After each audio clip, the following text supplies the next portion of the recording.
Okay, so here we are with Tim Safe and Sound, and we got my car hooked up to this awesome looking piece of equipment that makes my DSP that much more better. So Tim, take it away, brother. All right, so this right here is actually going to be a RTA, or a real-time analyzer. Okay. And essentially what we do when we use this is we have a microphone inside the vehicle, and then we play pink noise, which is, to most people, just sounds like static. Right. But what it is every single frequency range that we want to play all at once. Right. And what this allows us to do is to see exactly what is going on with the audio of the vehicle. So we have frequency range from 25 all the way down to all the way up to 20,000 hertz. And we get to see this, and we get to see any big, large peaks, dips, or anything that's going on with the audio system. By using this in conjunction with the DSP that's built into your vehicle, then we can then use the EQ in the digital sound processor to fix all of the peaks and dips and get as smooth of a response as possible. And when we get that smooth response, it's going to make the vehicle sound better.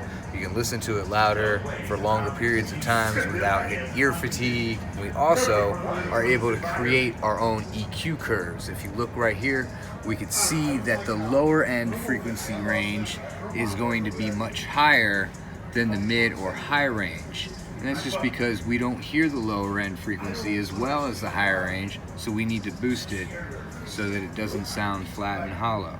So this is a good way to have your equalizer in your car, as I call it, flat. So you have your bass, your mid-range, and your treble all set to 0. Correct. So this right here is going to make it so that we can see all the changes that we're making. If we wanted to take 1,000 hertz down, we could use our EQ to bump that 1,000 hertz and then get rid of any dips or peaks in here. Now this particular setup is already got a fairly smooth response of what we want.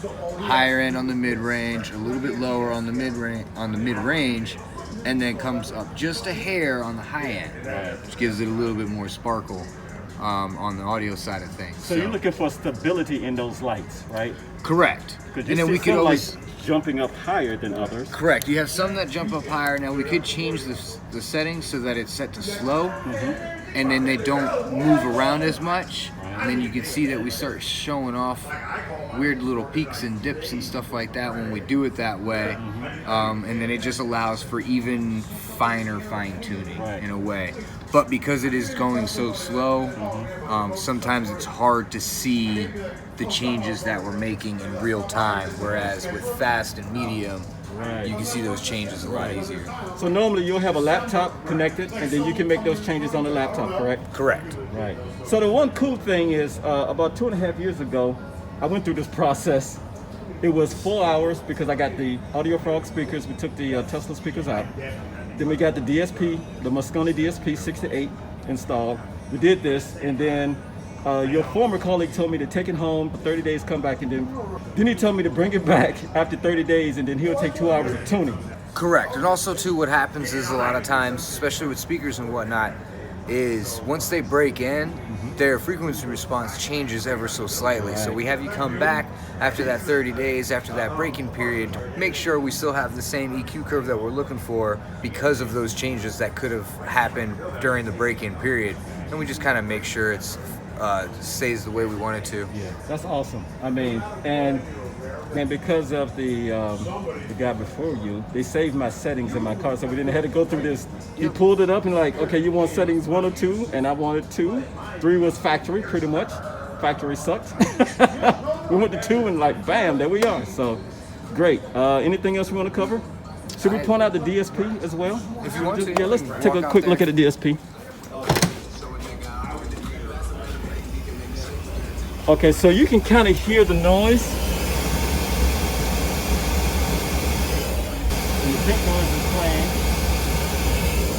And now it's going through the DSP. Okay, so let's talk about the DSP.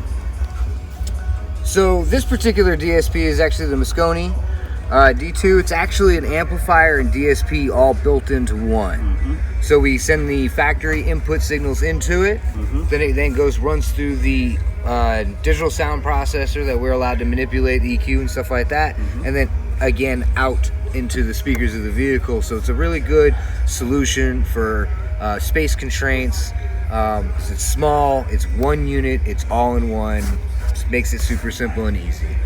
Okay. Well, again, thanks a ton.